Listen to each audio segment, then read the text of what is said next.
Class 9th की exercise 5.1 है यहाँ पर। क्वेश्चन नंबर वन क्या बोल रहा है? Which of the following statement are true and which are false, give reason for your answer.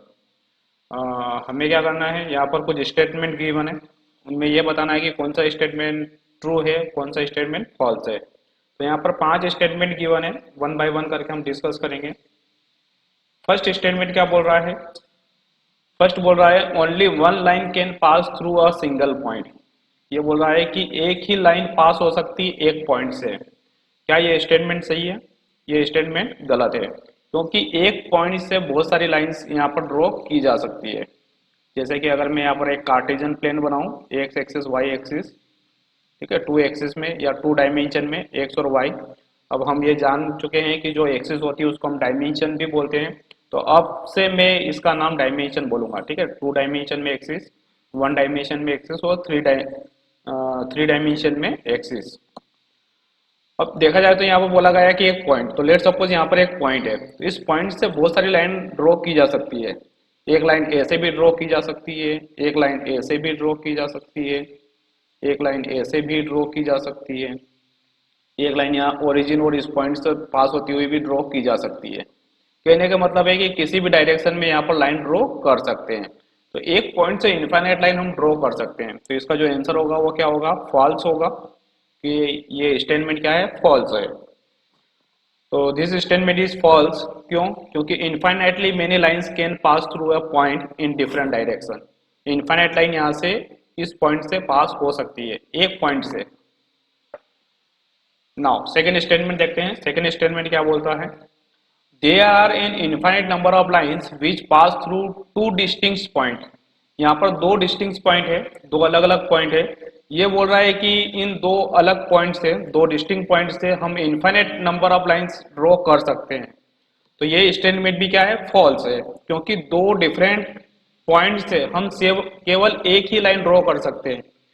Let suppose यहाँ पर अगर हमारे पास दो पॉइंट है, तो इन दोनों पॉइंट को ज्वाइन करने वाली जो लाइन होती है वो एक ही होती है। इसके अलावा हम दूसरी लाइन यहाँ पर ड्रॉ नहीं कर सकते। क्यों? क्योंकि दो पॉइंट से जाने वाली लाइन का डायरेक्शन फिक्स हो जाता है, हम दूसरी डायरेक्शन में लाइन ड्रॉ नहीं कर सकते। ना तो ए से पास कर सकते, अगर इस पॉइंट से इस डायरेक्शन में हमने ड्रॉ करी तो ये लाइन इस पॉइंट से पास नहीं होगी, और अगर इस पॉइंट से हमने ये वाली लाइन ड्रॉ करी, ठीक है, तो ये वाली जो लाइन है ये इस पॉइंट से पास नहीं होगी। अगर ये एक लाइन दोनों पॉइंट से अगर पास हो रही है तो केवल एक ही लाइन होगी, ये वाली लाइन होगी, ठीक है। तो इसका जो आंसर है वो क्या है? ये स्टेटमेंट फॉल्स है। क्यों फॉल्स है? क्योंकि through to distinct point only one line can pass, क्योंकि दो अलग पॉइंट से सिर्फ एक ही लाइन को पास किया जा सकता है। नाउ थर्ड स्टेटमेंट क्या बोल रहा है? A terminated line can be produced indefinitely on both the side. ठीक है, ये स्टेटमेंट क्या है? ट्रू है, क्योंकि एक टर्मिनेटेड लाइन, एक लाइन सेगमेंट है, उसको हम इनफाइनाइट आगे बढ़ा सकते हैं। मान लीजिए कि अगर आपके पास ये एक लाइन सेगमेंट है, ए और बी इसका एंड पॉइंट है, तो हम इस लाइन को इनफाइनाइटली आगे ड्रॉ कर सकते हैं। इसको पीछे भी बढ़ाया जा सकता है, ठीक है, इसको आगे भी बढ़ाया जा सकता है, इसको इधर भी बढ़ाया जा सकता है, ठीक है। तो एक टर्मिनेटेड लाइन को हम इनफाइनाइटली आगे बढ़ा सकते हैं। तो इसका आंसर क्या होगा? ट्रू होगा। ये स्टेटमेंट सही बोल रहा है। हम बोलेंगे ट्रू, अ टर्मिनेटेड लाइन और line segment can be produced indefinitely on both side to the given line. ठीक है, इस गिवन लाइन के दोनों तरफ हम क्या कर सकते हैं? इनफाइनाइट लाइन ड्रॉ कर सकते हैं। नाउ फोर्थ स्टेटमेंट पर आते हैं। फोर्थ स्टेटमेंट क्या बोल रहा है? If two circles are equal then their radius are equal. अगर दो सर्कल इक्वल है, इक्वल का मतलब क्या है? कोइंसिडेंट हो जाते हैं, मतलब इस सर्कल को उठाकर इसके ऊपर रख दिया जाए, या फिर ये बोला जाए कि ये जो सर्कल है दोनों का एरिया सेम है। ठीक है, अगर एरिया सेम होता है तो दोनों सर्कल इक्वल होते हैं, ठीक है, एक दूसरे के ऊपर कोइंसाइड कर जाते हैं। तो अगर इनके एरिया, मान लीजिए इसका एरिया A1 है, इसका एरिया A2 है, तो A1 is equal to A2 अगर होगा, ठीक है, दोनों का एरिया इक्वल होगा, तो ये क्या हो जाएंगे? इक्वल हो जाएंगे। अब एरिया, सर्कल का एरिया क्या होता है? पाई आर स्क्वायर होता है। तो लेट सपोज इसकी जो रेडियस है वो R1 है, इसकी जो रेडियस है वो क्या है? R2 है। तो इसका जो एरिया होगा वो पाई R1 स्क्वायर हो जाएगा, इसका एरिया जो होगा वो पाई R2 स्क्वायर हो जाएगा। पाई से पाई कैंसल आउट हो जाएगा, R1 square is equal to R2 square, R1 square is equal to R2 square, ठीक है। दोनों तरफ रूट कर दूंगा मैं, दोनों तरफ अगर रूट कर दिया तो स्क्वायर से रूट कैंसिल, स्क्वायर से रूट कैंसिल, इसका मतलब क्या हो जाएगा, R1 इज इक्वल टू क्या आएगा, R2 आएगा, ठीक है। तो हमने इसको प्रूव भी कर दिया है कि if two circles are equal, अगर दो सर्कल इक्वल होते हैं तो उनकी रेडियस भी क्या होती है, इक्वल होती है। तो हम इन दोनों सर्कल को इक्वल लेके चले, इक्वल का कहने का मतलब ये है कि उनका एरियाज इक्वल होता है, ठीक है। तो अगर इन दोनों का एरिया इक्वल होगा तो इनकी रेडियस भी क्या होगी, इक्वल होगी। इसका मतलब ये क्या है, ये जो स्टेटमेंट गिवन है ये आपका क्या है, ट्रू स्टेटमेंट है। हम बोलेंगे कि ये ट्रू स्टेटमेंट है, क्यों है कि two circles of equal area का मतलब equal circles will have the same radius from the relation area is equal to pi R square, ठीक है। इनके रिलेशन अगर हम डेवलप करेंगे, पाई आर स्क्वायर का रिलेशन डेवलप करेंगे तो रेडियस हमेशा क्या आएगी, इक्वल आएगी, क्योंकि अगर एरिया इक्वल हुआ तो एरिया सिर्फ रेडियस के ऊपर ही डिपेंड कर रहा है, तो रेडियस भी क्या होगी, इक्वल होगी। नाउ अगला स्टेटमेंट है, स्टेटमेंट 5 क्या बोल रहा है, in the figure if A B is equal to P Q and P Q is equal to X Y then A B is equal to X Y. यहाँ पर क्या गिवन है, एक फिगर गिवन है कुछ इस तरह से, ठीक है। तो ये लाइन सेगमेंट गिवन है, एक लाइन सेगमेंट है ए बी, एक लाइन सेगमेंट है पी क्यू, लाइन सेगमेंट है पी क्यू, और एक लाइन सेगमेंट है एक्स वाई। अब ये क्या बोल रहा है कि अगर ए बी पी क्यू के इक्वल हुआ, ए बी पी क्यू के इक्वल हुआ और पी क्यू एक्स वाई के इक्वल हुआ, ठीक है, तो आपस में तीनों इक्वल ही हो गए, कहने का मतलब तो वही है, ठीक है। या फिर यूक्लिड का एक पोस्टुलेट अगर एक्सियोम्स अगर आपको याद हो तो उसमें कहा गया था कि things which are equal to the same things are equal to each other, ठीक है। तो हम बोलेंगे कि देखो थिंग्स कौन सा, ए बी और एक्स वाई, ठीक है, ए बी और एक्स वाई देख लो, ए बी और एक्स वाई दोनों इक्वेशन में देखो, इस इक्वेशन में और इस इक्वेशन में देखो, ठीक है। ए बी और एक्स वाई दोनों के दोनों पी क्यू के इक्वल है, ठीक है। इधर देखो एक्स वाई भी पी क्यू के इक्वल है, ए बी भी पी क्यू के इक्वल है, तो things which are equal to the same things are equal to each other. इसका मतलब ए बी और एक्स वाई दोनों क्या होंगे, एक दूसरे के इक्वल होंगे, तो इसका मतलब ये A B is equal to क्या होगा, एक्स वाई होगा। इसका मतलब ये स्टेटमेंट क्या है, ट्रू है, ठीक है। तो हम क्या बोलेंगे, this statement is true. True from the axioms that if two things are separately equal to the third things then they are equal to each other. दो चीजें सेपरेटली अगर तीसरी चीज से इक्वल होती हैं तो दोनों चीजें आपस में क्या होती हैं, इक्वल होती है। नाउ ये क्वेश्चन नंबर 1 था, अब चलते हैं क्वेश्चन नंबर 2 पर। क्वेश्चन नंबर 2 क्या बोल रहा है, give a definition for each of the following terms, are there other terms that need to be defined first, what are they and how might you define them. तो आपको क्या है, यहाँ पर कुछ टर्म्स गिवन है, उनको डिफाइन करना है, और अगर उन टर्म्स को डिफाइन करते हुए आपकी डेफिनेशन में एक कोई ऐसी टर्म्स आती है जिनको डिफाइन करना जरूरी होता है तो उनको आइडेंटिफाई करना है और उनको डिफाइन भी करना है, ठीक है। कौन कौन सी टर्म्स है तो देख लेते हैं। सबसे पहले आपको पैरेलल लाइंस, तो पैरेलल लाइंस को डिफाइन करना है। सेकेंड आपको परपेंडिकुलर लाइंस को डिफाइन करना है कि परपेंडिकुलर लाइंस क्या होती है।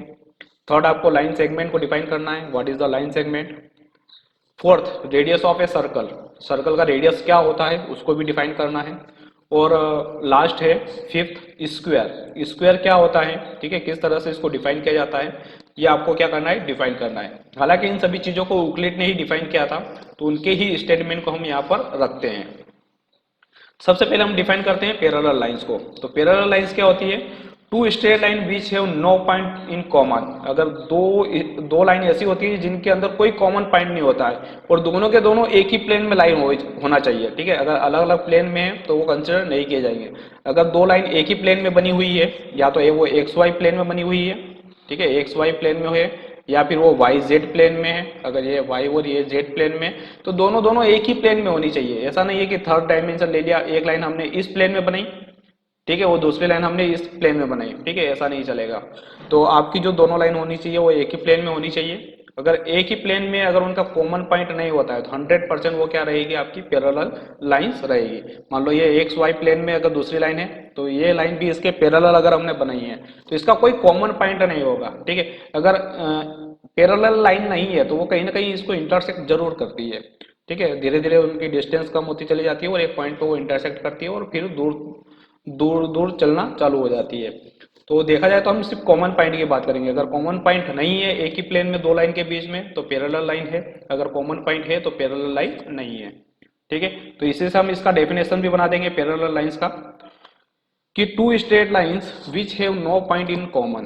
अगर दो स्ट्रेट लाइन है और इनके बीच में कोई कॉमन पॉइंट नहीं है and also lies in one plane are said to be the parallel to each other, और वो सेम प्लेन के अंदर रखी हुई है दोनों के दोनों, तो कॉमन पॉइंट नहीं है तो उनको हम क्या बोलेंगे, पैरेलल लाइन बोलेंगे, या फिर वो दोनों लाइन एक दूसरे के क्या होगी, पैरेलल होगी। नाउ अब ये जो डेफिनेशन दी है इसके अंदर आपको वो आइडेंटिफाई करना है, जो डिफाइंड नहीं है, कुछ ऐसी टर्म्स है जो डिफाइंड नहीं है। जैसे कि यहाँ पर देखा हमने कि यहाँ पर स्ट्रेट लाइन एक वर्ड गिवन है, तो स्ट्रेट लाइन को हमने अभी देखा नहीं है। ठीक है, तो स्ट्रेट लाइन या फिर हमको लाइन को डिफाइन करना पड़ेगा। यहाँ पर एक पॉइंट आया ज्योमेट्री से, हम सारे वर्ड यूज नहीं करेंगे। ठीक है, कुछ ऐसे वर्ड यूज करेंगे जो ज्योमेट्री से रिलेटेड है। ठीक है, जैसे यहाँ पर हो गया पॉइंट। ठीक है, यहाँ पर हम प्लेन को डिफाइन नहीं कर रहे हैं, प्लेन क्या है कि ऑलरेडी अंडरस्टूड होंगे। ठीक है, नहीं तो क्या है कि बहुत सारी चीजें हमें डिफाइन करनी पड़ जाएगी। जैसे यहाँ पर हम पैरेलल को डिफाइन नहीं करेंगे, क्योंकि पैरेलल को डिफाइन करने जाएंगे तो पैरेलल के अंदर कुछ आएगा तो उसको भी डिफाइन करना पड़ेगा, उसके अंदर कुछ आएगा तो उसको भी डिफाइन करना पड़ेगा, तो ये एंडलेस प्रोसेस हो जाएगी। हमें यहाँ पर कुछ अंडरस्टूड करना पड़ेगा कि ये चीजें हम डिफाइन नहीं करेंगे, ये अपने मन से समझेंगे। कुछ ऐसी चीजें जो ज्योमेट्री से ही रिलेटेड है उनको ही हमें फर्स्ट डिफाइन करना पड़ेगा। जैसे कि यहाँ पर स्ट्रेट लाइन और पॉइंट को ही हम क्या करेंगे, डिफाइन करेंगे, इसके अलावा दूसरों को डिफाइन नहीं करेंगे। जैसे कि आपने सोच लिया कि सर हमको कॉमन भी डिफाइन करना है क्या, नहीं, कॉमन ऐसा कोई वर्ड नहीं है जो ज्योमेट्री से रिलेट कर रहा है। ठीक है, इसको हम डिफाइन नहीं करेंगे। ठीक, तो सबसे पहले हम डिफाइन करते हैं स्ट्रेट लाइन। ठीक है, स्ट्रेट लाइन क्या होती है, या फिर हम लाइंस को डिफाइन करेंगे जिसकी कोई ब्रीड्थ नहीं होती है। ठीक है, जिसकी कोई चौड़ाई नहीं होती है, सिर्फ लेंथ होती है, वही क्या होती है, सिर्फ स्ट्रेट लाइन होती है। ठीक है, तो हम ये बोलेंगे तो लाइन इज ब्रीथलेसनेस।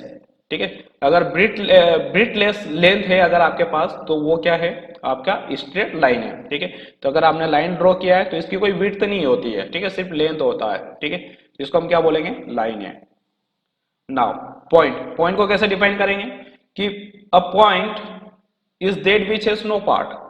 पॉइंट वो होता है जिसके कोई पार्ट ही नहीं होता है। ठीक है, हमने ये पहले देख चुके हैं यूक्लिड के डेफिनेशंस के अंदर।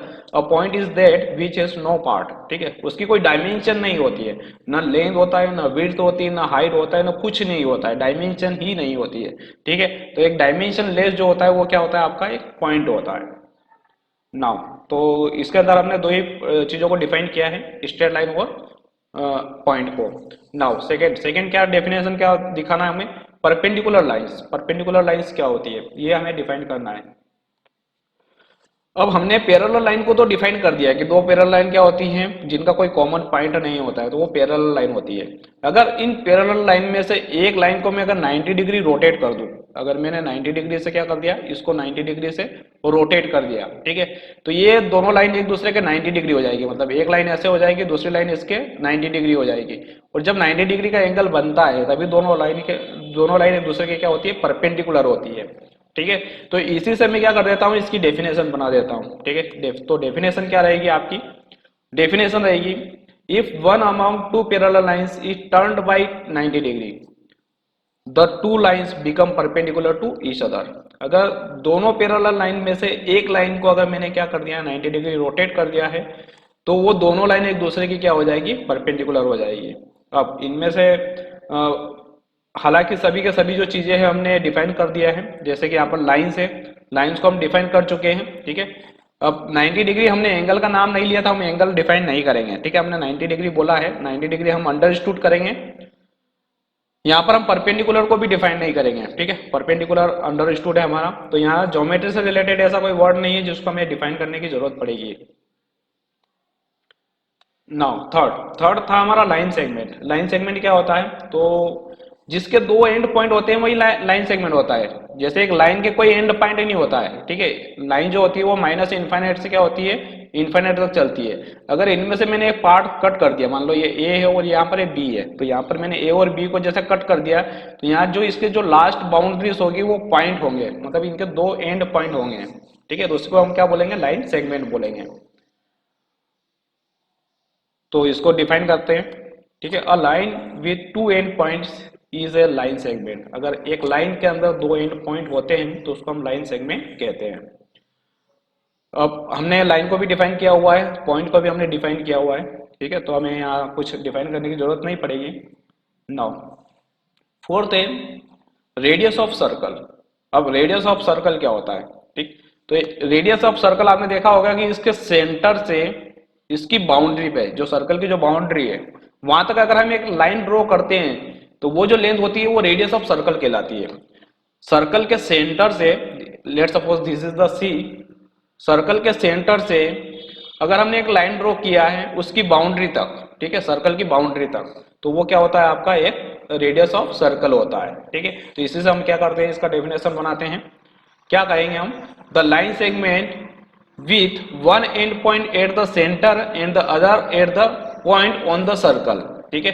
तो इसका जो ये जो एक लाइन सेगमेंट है, रेडियस ऑफ सर्कल क्या है, एक लाइन सेगमेंट है जिसके दो एंड पॉइंट होते हैं, वो लाइन सेगमेंट होता है। और इसका एक एंड उसके सेंटर पे होता है, सर्कल के सेंटर पे होता है, और दूसरा एंड पॉइंट जो होता है वो कहाँ होता है, उसके सर्कल पे होता है या सर्कल की बाउंड्रीज पे होता है, ठीक है।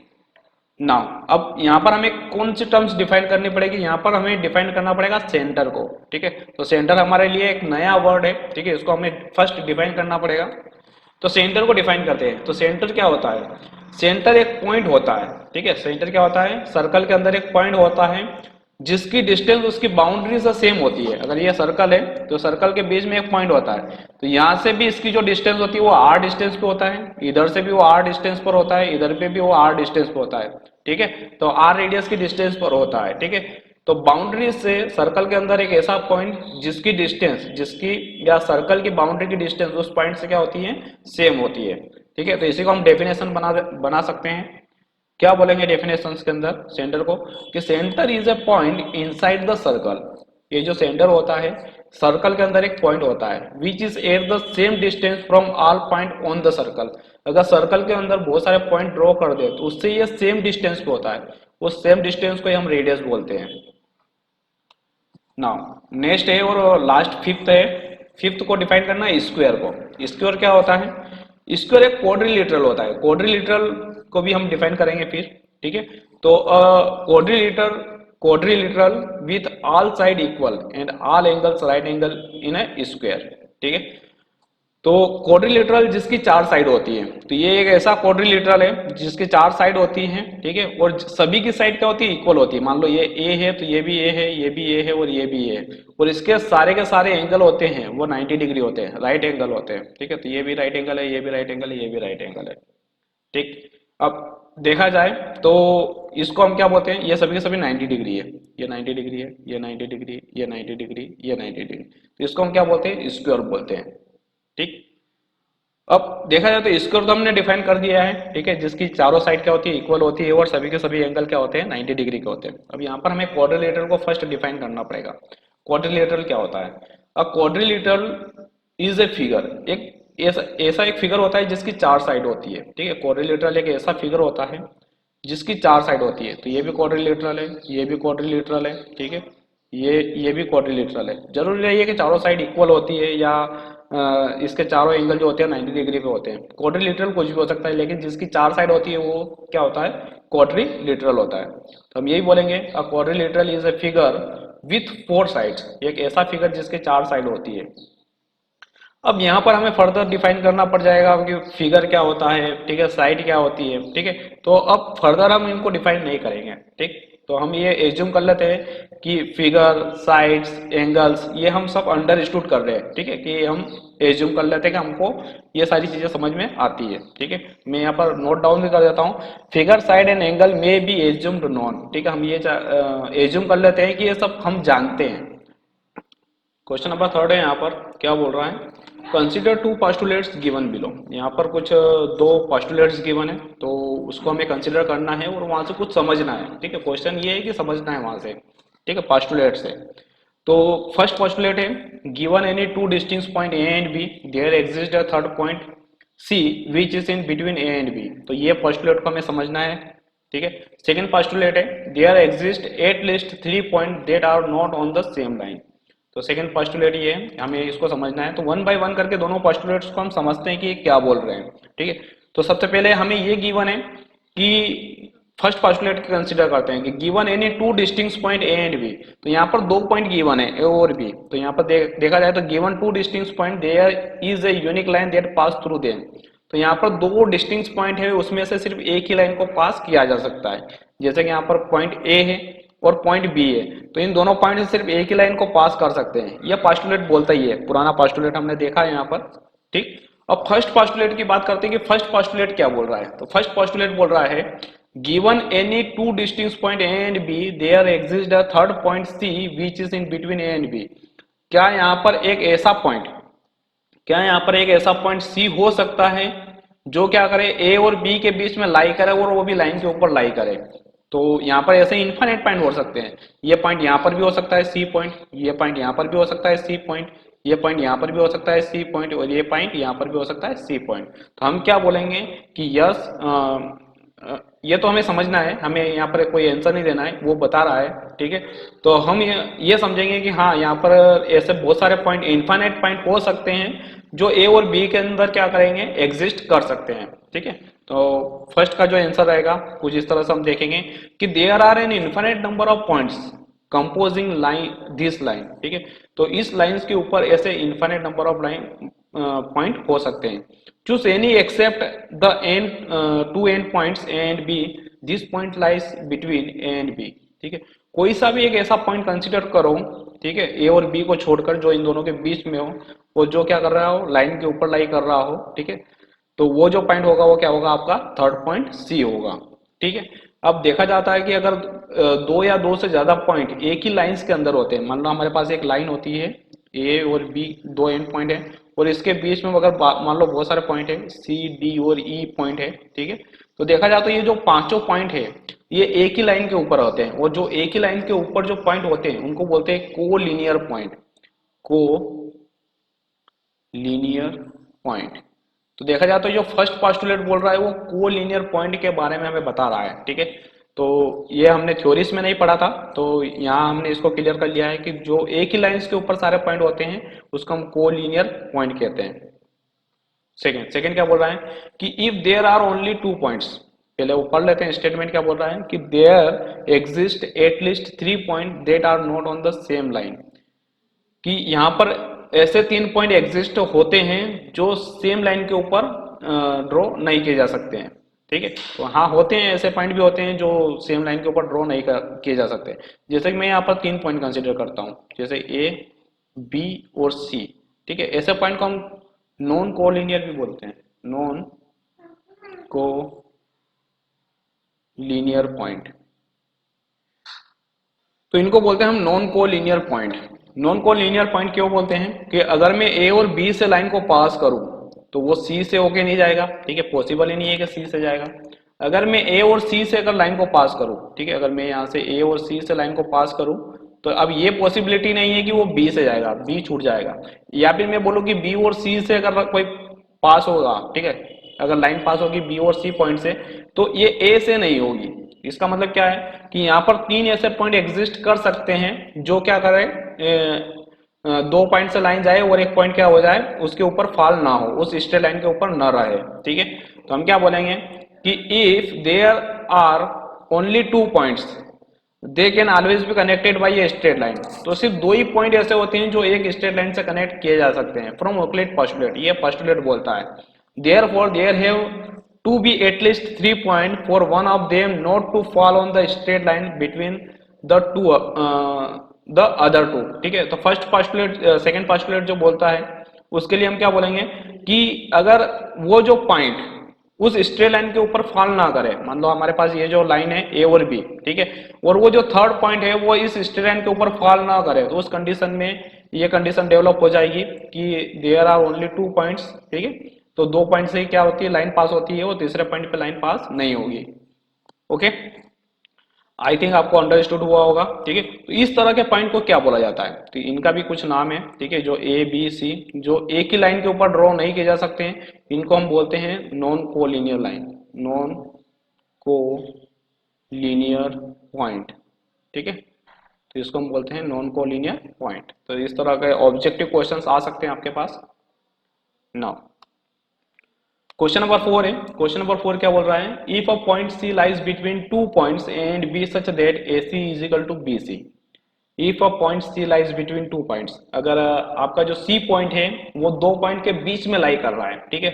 और बीच में लाई करने का मतलब ये है कि वो उस लाइन के ऊपर लाई कर रहा है, ठीक है। ए और बी के बीच में एक लाइन ड्रॉ किया हुआ है, उसके ऊपर उन दोनों के बीच में सी पॉइंट लाई कर रहा है। कैसे कर रहा है, such that A C is equal to B C. ये हमें गिवन है कि ए सी और ए सी का जो डिस्टेंस होगा वो क्या होगा, बी सी के डिस्टेंस के इक्वल होगा।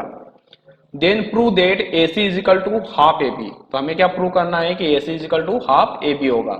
Explain by drawing the figure. हमें इसको क्या करना है, फिगर को ड्रॉ करके एक्सप्लेन करना है।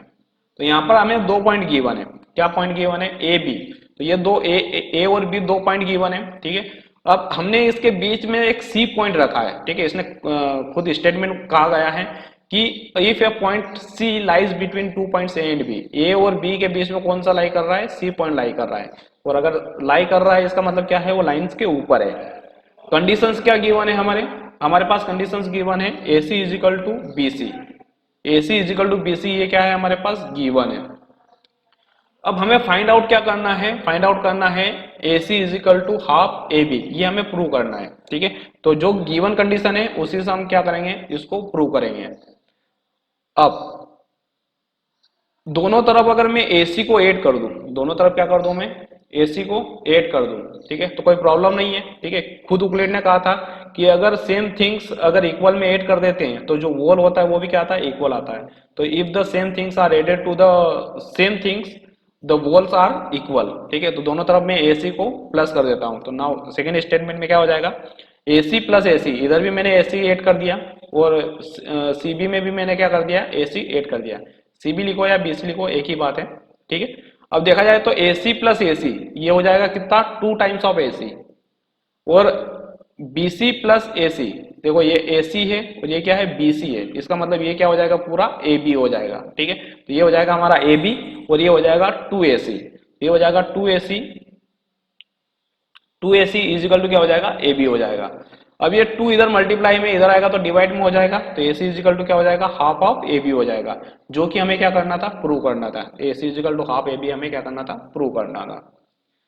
नाउ क्वेश्चन नंबर 5 है। 5 क्या बोल रहा है कि इन क्वेश्चन 4, अब ये फोर्थ क्वेश्चन के बारे में ही बोल रहा है कि in question 4 point C is called a mid point of the line segment AB. Prove that every line segment has one and only one midpoint. अब यहाँ पर जो कंडीशंस गिवन थी वो कुछ इस तरह से गिवन थी कि A और B के बीच में एक पॉइंट था C, ठीक है। और हमें गिवन था AC is equal to BC, AC is equal to BC given था, ठीक है। और आया क्या था, AC इज इक्वल टू, ये वाली जो डिस्टेंस आई थी ये किसके इक्वल आई थी, हाफ ऑफ BC के, हाफ ऑफ AB के इक्वल आई थी, ठीक है। तो इस AB का क्या हुआ था, हाफ हुआ था, मतलब आधा हुआ था। इसका मतलब ये जो C पॉइंट था, ये C पॉइंट था मिड पॉइंट। ये क्या था हमारा, मिड पॉइंट, ठीक है। तो हम यही बोलेंगे कि अगर ऐसी कंडीशंस गिवन हो, ठीक है, हमें कोलिनियर पॉइंट्स गिवन होते हैं और AC is equal to half of AB आता है, तो वो जो पॉइंट होता है C, वो क्या होता है, आपका मिड पॉइंट होता है, ठीक। तो ये यही बोल रहा है कि आपको ये बताना है कि यहाँ पर सिर्फ एक और एक ही मिड पॉइंट हो सकता है, दो मिड पॉइंट नहीं हो सकते हैं। तो हम दो पॉइंट लेके चलते हैं, कंसीडर करके चलते हैं और उसको प्रूव करते हैं कि दोनों पॉइंट मिड पॉइंट हो सकते हैं या नहीं हो सकते हैं, ठीक है। तो let there be two such mid point C and D। हम ये कंसीडर कर लेते हैं कि यहाँ इसके दो मिड पॉइंट है, AB के क्या है, दो मिड पॉइंट है C और D। तो मैंने यहाँ पर एक पॉइंट तो था हमारा C, पहले से मिड पॉइंट था AB का। मैंने एक पॉइंट दूसरा कंसीडर कर लिया D, जो कुछ इससे डिस्टेंस पे रखा हुआ है D, ठीक है। तो D भी हमारा मिड पॉइंट है, ठीक है। अब हमें ये पता है कि अगर C मिड पॉइंट है, अगर C क्या है, मिड पॉइंट है, मिड पॉइंट है, तो AC इज इक्वल टू क्या आएगा, AC इज इक्वल टू आएगा half of AB, half of क्या आएगा, AB आएगा, ठीक है। तो यही कंडीशन हम यहाँ पर अप्लाई करेंगे। क्या अप्लाई करेंगे, तो पिछली वाली कंडीशंस को हम थ्योरम कंसीडर कर लेते हैं, ठीक है। तो देन फ्रॉम अबाउ थ्योरम, इसके पहले जो थ्योरम थी उसके अकॉर्डिंग क्या होगा कि AC is equal to half of AB। क्यों, क्योंकि C मिड पॉइंट है, ठीक। अगर C मिड पॉइंट है और सिमिलरली अगर D मिड पॉइंट है तो क्या हम इसको ऐसे भी लिख सकते हैं, AD is equal to half of AB, ठीक है। अगर डी मिड पॉइंट है तो हम ये भी तो बोल सकते हैं कि A D is equal to half of A B, and अगर डी मिड पॉइंट होता तो A D is equal to क्या हो जाएगा, हाफ ऑफ ए बी हो जाएगा। अब दोनों स्टेटमेंट देखो, A C is equal to half of A B और A D is equal to half of A B. अगर कोई चीज किसी के हाफ के इक्वल होती है, ठीक है, सेम चीज के हाफ के इक्वल होती है, दो अलग अलग चीजें, तो वो आपस में भी क्या होती हैं, इक्वल होती हैं, जो कि यूक्लिड ने कहा था। ठीक है, तो हम यहाँ पर बोलेंगे A C is equal to क्या होगा, ए डी होगा। तो so A C is equal to A D, इन दोनों स्टेटमेंट से हमें ये पता चला कि दोनों के दोनों ही क्या है, इक्वल है। और ए सी और ए डी इक्वल कैसे हो सकते हैं, अगर ये दोनों लेंथ इक्वल है, इसका मतलब ये डी पॉइंट कहाँ रखा होगा, सी पॉइंट के ऊपर रखा होगा, तभी तो इक्वल होंगे। ठीक है, इसका मतलब ये है कि जो सी पॉइंट और डी पॉइंट एक दूसरे को कोइंसाइड करते हैं। कोइंसाइड का मतलब ये होता है कि एक दूसरे के ऊपर ओवरलैप करते हैं। ठीक है, एक दूसरे के ऊपर बैठे हुए हैं। हम ये बोलेंगे कि but this is the possible only if D coincide with C. ठीक है, तो ये तभी हो सकता है कि जब ये डी पॉइंट जो है वो सी पॉइंट के ऊपर हो। ठीक है, कोइंसाइड का मतलब इसके ऊपर हो। ठीक है, therefore C is a unique mid point. इसका मतलब क्या है कि ये एक यूनिक मिड पॉइंट है, ये एक ही पॉइंट है, दोनों एक ही पॉइंट है, अलग अलग पॉइंट नहीं है। हमने नाम दे दिए तो अलग अलग नहीं हो गए। ठीक है, तो ये यहाँ पर ही आएगा, मतलब कि यहाँ पर क्या है, सी एक ही पॉइंट है। ठीक है, तो therefore C is a unique mid point. Now question number 6 है। क्वेश्चन नंबर 6 क्या बोल रहा है कि in figure if A C is equal to B D then prove that A B is equal to C D. ठीक है, अब यहाँ पर एक फिगर गिवन है, इसमें दो एंड पॉइंट है, एक लाइन सेगमेंट गिवन है जिसका एंड पॉइंट है ए और डी। इस ए और डी के बीच में इस लाइन के ऊपर दो पॉइंट रखे हुए हैं, बी पॉइंट है और सी पॉइंट है। ठीक है, तो ए बी सी डी जो है वो क्या है, कोलिनियर पॉइंट है, एक ही लाइन के ऊपर बनने वाले पॉइंट है। अब हमें क्या गिवन है, हमें गिवन है कि अगर ए सी इज इक्वल टू क्या होगा, बी डी होगा। ठीक है, गिवन क्या है हमारे पास, A C is equal to B D होगा, तो प्रूव क्या करना है आपको, A B is equal to C D. ठीक है, A B is equal to आपको सी डी क्या करना है, प्रूव करना है। नाउ तो जो गिवन होता है उसी से हम क्या करते हैं, प्रूव करते हैं। तो गिवन क्या है, A C is equal to B D. अब ए सी क्या है, देखो ए सी ये है। अब ए सी देखो, ए सी कैसे बना हुआ है, ए सी बना हुआ है A B plus B C से। ठीक है, तो मैं ए सी को लिख सकता हूँ, क्या लिख सकता हूँ, A C is equal to लिख सकता हूँ A B plus B C. ठीक है, तो ए सी को मैंने लिख दिया A B plus B C लिखूंगा।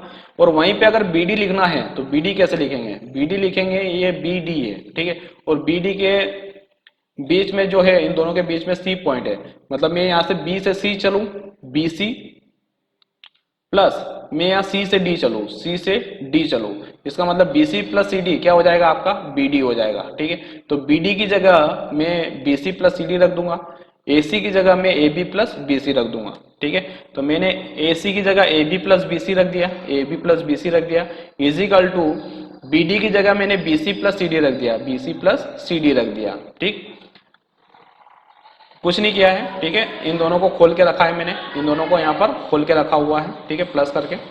अब देखो यहाँ पर भी BC है, इधर भी BC है, दोनों एक दूसरे से कैंसल आउट हो जाएंगे, तो बचेंगे क्या, A B is equal to C D, A B is equal to C D. और यही हमें क्या करना था, यहाँ पर प्रूव करना था। ठीक है, तो बहुत ईजी है। नाउ क्वेश्चन नंबर 7 है। क्वेश्चन नंबर 7 क्या बोल रहा है, why is axioms 5 in the list of Euclid axioms considered a universal truth? Note that the question is not about the fifth postulate. ठीक है, यहाँ पर ये बोल रहा है कि जो एक्सियोम्स 5 है वो एक्सियोम्स की, यूक्लिड्स की एक्सियोम्स की लिस्ट में क्यों है।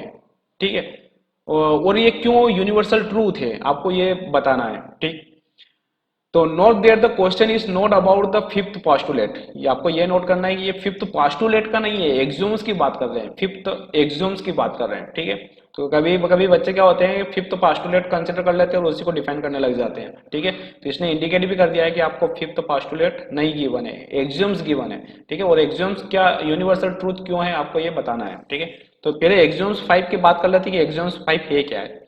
तो wall is always greater than it's part. तो जो वॉल होता है वो हमेशा उसके पार्ट से क्या होता है, बड़ा होता है, ग्रेटर देन होता है, मतलब बड़ा होता है।